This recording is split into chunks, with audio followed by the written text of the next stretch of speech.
Greetings, my friends. The What It Takes Radio Company is proud to present The Marketing Life because marketing you is what you have to do.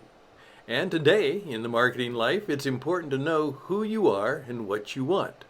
So let me talk to you about being one of the three. Here's the program. Thank you, my friends, and welcome to adventure number 2 in the marketing life. Now, usually when you do things like this, they will call it an episode, which I like, and I use that a lot. Some people will call it a chapter, as you know, it's kind of like an audio book, or of course, a lesson, and all of that works. But I prefer for us the term adventure, because really, if you're a marketer, you're never sure just exactly what is going to happen, how things are going to work out. And yet, you get on, you step on stage, and you put on your program, you do your show, you perform, and let's see what happens.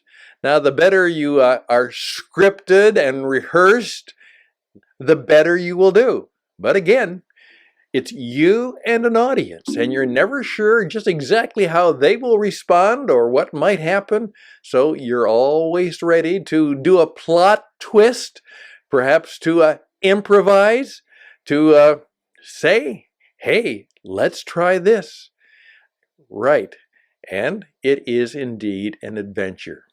Now, I'm not wearing a tie today. Now, as I pointed out, image is not everything, but it is the first thing. And so you are always now going to be aware of that. I don't go out in public in any way that I'm in a position where if I would meet somebody or meet somebody important in terms of my life and career, that I couldn't be the way I am. And if I'm going to paint the house or do something like all of that, I will dress in house painting stuff. But I'm very, very clear because I understand that I always need to be ready to be on. And you understand that? And no, I don't wear a tie all the time, but I do wear it from time to time. But I'm always aware of the audience that I have and how should I appear to that audience. And generally, I will say that whatever everybody else is, perhaps be a notch or two above that. Not way above that, but a notch or two. Just slight difference, slight uniqueness. Remember, you're trying to be memorable. You want people to remember you and be aware of you. So we're going to be talking about a lot of those things because, as I said, remember, everything you do and everything you say and everything you may be is a part of how you market you in the world today. So there we go. And just as a reminder, the microphone is always on. You are aware, in today's world, everybody has a camera. Everybody has a microphone. Everything you say or do, somebody can record. And I've just gotten used to that. I've always been used to that. Very seldom have I ever had a mic on mistake because I'm always thinking now, am I in a situation where the microphone might still be on? And so I'm very sure if I have any off-camera comments that I certainly make sure they are off camera and off microphone. Microphone is always on. Image is not everything, but it is the first thing, and it's an important thing. And now we start with a principle I'll simply call number 3. In terms of marketing you, it is you. Today, everybody is going to have to be a marketer of sorts and sense and situations. If you are in anywhere above what I would call just simple chores. But you know what? Even the guy who delivers the UPS packages has been told that he better not look like a slob. She better be well dressed, be in uniform, make sure your uniform and your socks and your shoes give the right impression. That's the way it is. And so please remember all of that and think of that as we continue on. Now, people are going to buy your stuff, you hope. They're going to buy your services, you hope. And for that to happen, in today's world, they're going to have to buy you first. That's the deal. That's the deal. So, here we go. Be the real deal. Be the kind of person that you would want for a client or customer. Be one of them. Now, I may not be able to be a millionaire. I'm not a millionaire. But I've been with a lot of millionaires, and I've worked with a lot of millionaires, and I know how to be like a millionaire. And so I try and make sure that if I'm in that kind of company, I know how I will perform at my best. And I also know that some of the best millionaires I have ever met are also rather humble people. And they're not easily impressed by people who are simply putting on a show for them. I'm aware of that. So I'm trying to make sure that I am the person that I would like to have for a client, and I'm very much aware of the fact that I want to be one of them and be accepted by them. Now, be one. And I say this, be one of the three. Now, what do I mean by that? Well, let me give you a little lesson in motivation and achievement. Many years ago, when I had a career crash, and I've had several, but in the one that really got me to understand things better, after this had happened, and as I said, my wife said, this is exactly what I was hoping for. We'd have no house, no car, no job, no money, broke, and a kid in college. How do I start over? I said, what did I miss? By the way, whenever something bad happens to you, ask yourself that question. What did I miss? I missed something. I didn't understand something. Something happened that caught me by surprise. What did I miss? Well, it may not be your fault. We're not looking for blame or shame. I'm just simply looking for awareness. What did I miss? And what I discovered is that I missed one of the keys to true success. And here was the lesson I learned. Do you realize that most people are not geared and not wired and not performing in the way that usually brings real, lasting success? A man named David McClellan many years ago did some research, and he discovered these basic principles. He said, there are a group of people who, for some reason, and it has nothing to do with intelligence or smartness or necessarily richness, though all of that can help. Yes, as one of my friends said, well, if you're smart, rich, and good looking, it's easier to be successful. Absolutely. But there are many people who have all of those qualities, and they are terribly and unprofoundly unsuccessful. Okay, what McClellan said is 3% of the population have discovered a real purpose in life. They know who they are. They know what they want. They have a plan. They have a way. They are preparing to make themselves better and stronger and bolder in pursuit of their written, thoughtful, motivating goals. In effect, if I would answer, or I would ask them for the answer to this question, which I oftentimes do, what do you want? What do you really want out of your life, out of your business? They know. They know what they want. And they're very clear about it. And they're thinking about it. And they have a plan. And when the plan doesn't work, and most plans don't work, they immediately get another plan or change the plan.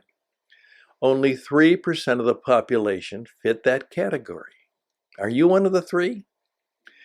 Then I discovered that 10% of the population, again, this is from the Achieving Society, these people certainly have a good idea.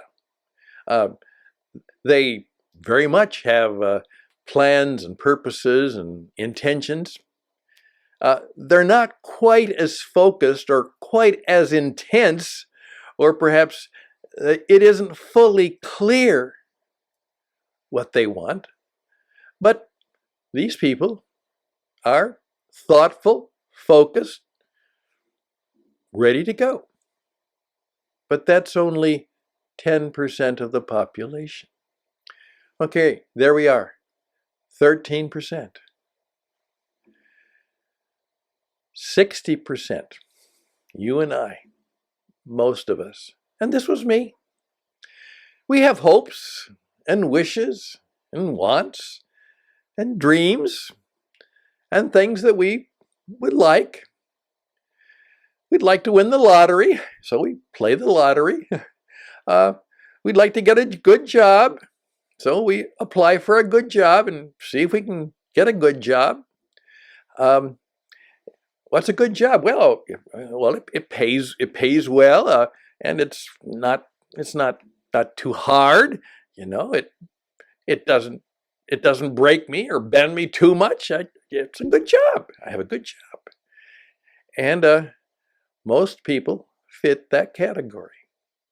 Hopes, wants, and wishes, and I would like that, and that would be nice, and they live pretty much day by day.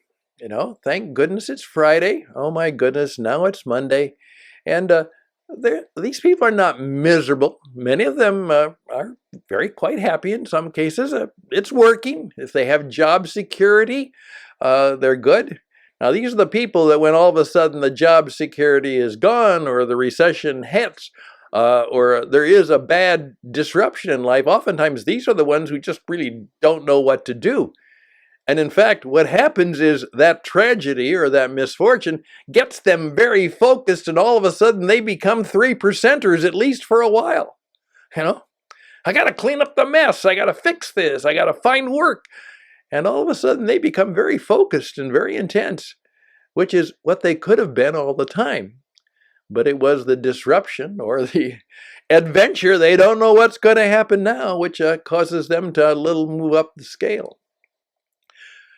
3, 10, 60, 27. 27% really, they deal with the day. No real hopes or dreams or ambitions. They just go with the go with the crowd. They get along. They go along. They hop along. They follow the fads. They try to be well liked. They push on, and occasionally they press on, but for the most part they just kind of go with the flow and try and find a way that they can find some way to happiness, whether it's purposeful or not, just something that will, make life better, make me happy, and make me feel good most of the time. There they go. And many people are just quite lost. And in their lostness, they turn to drugs or some other stimulants. They look for some ecstasy and some other kinds of things, many of them not very healthy and not very lasting. And you know what? Right now, you are identifying perhaps not only yourself, but you're also identifying some people you know, aren't you? 3%, 10%, 60%, 27%. Be the kind of person you'd love to have for a client, a customer, a friend, a colleague. Oh, yeah. Well, I'm not so sure I'm like that yet. Good for you. Now, what happened to me is that all of a sudden, I had to realize that I had to figure out who Stan Houston really was, what he really wanted out of life, what was important to him, what he believed, and what he should set out to do. And I've been doing that. Now, I've had more than my fair share of fakes and flakes and fools that have come into my life, and many times I have followed them and made mistakes. I've made some very good choices, and I've made some very bad choices. I've worked with good people, and I've been betrayed by people. And so life has not passed me by. It has oftentimes raised me up, and it has knocked me down. However, every time I've gotten knocked down in the recent years, I usually have a way of saying, okay, how do I pivot? How do I push up? Where do I go now? How do I fix it? What will get me the things that I want in my life? And it changes all the time. 30 years ago, I wrote out a list of all the things I wanted to have, all the things I wanted to do, and all the things I might want to become. Yeah. What do you want to have? Yeah, that would be nice. New car, new boat. What do you want to do? Travel the world, go there. Who do you want to become? Oh, yeah, that would be nice. Unfortunately, sometimes I didn't answer, and this became clear to me. Who do you want to serve? Who are the people, the causes, and the things that you care about that you want to serve? Because here's a key. The people who are truly successful in life serve others. As a guy named Zig Ziglar said, the people who can best get what they want are the people who help other people get what they want. There we go. Now I'm going to conclude this little 20-minute conversation, kind of like a TED Talk or what we call a wit conversation. What it takes, wisdom, insight, and truth, by just reminding you now. Here we go. The microphone is always on. Image is not everything, but it is the first thing. And now, number 3, be one of the 3. Seek to be one of the 3. Become the kind of person you want for a client or customer. Become the kind of person that you admire. Become the kind of person that you know achieves success and happiness in good and responsible and wonderful ways. And seek to be all that you can be, like the people you want to be. There we go. Think about that. I'm Stan Houston. Now I'm here to help you. I do all kinds of classes and courses and coaching for you and your business. One of my best friends and one of my best clients, after she heard this, said, Stan, I want to be one of the 3. And you know what? I want every last one of my colleagues, my employees, to also be 3%ers. I want them to be some of the most focused people on planet Earth. I want them to imitate me as I seek to build a successful business and they want to build a successful business, not only for me, but for themselves and for their own lives. I want this whole company to be 3%ers. And that's what we set out to do. And we did a pretty good job of it, and she's done very well. As she simply said to me, Stan, I set out a goal 40 years ago, and I'm getting an A+ in retirement, doing exactly what I planned, exactly what I wanted to be and to do. She said, I've been blessed, I've been graced, and you are part of that. But the 3%, Stan, it works. Thank you. Well, there we go. And thank you for your time. Thank you for your energy, and thank you for your participation. Now, how can I help you and your company change your life? How can I help you live the marketing life? Let me know. StanHusted@gmail.com, StanHusted@gmail.com. And always close with a benediction. All the best and blessings to you. May it go well for you. May something fascinating perhaps happen to you real soon, maybe even right now. Take care. Till next time on The Marketing Life, bye for now. And indeed, we can help you. StanHusted@gmail.com. Check out our YouTube channel, The Marketing Life is marketing you, and leave a message, 520-664-7002, and we'll get right back to you. And this program is brought to you by the What It Takes Radio Company.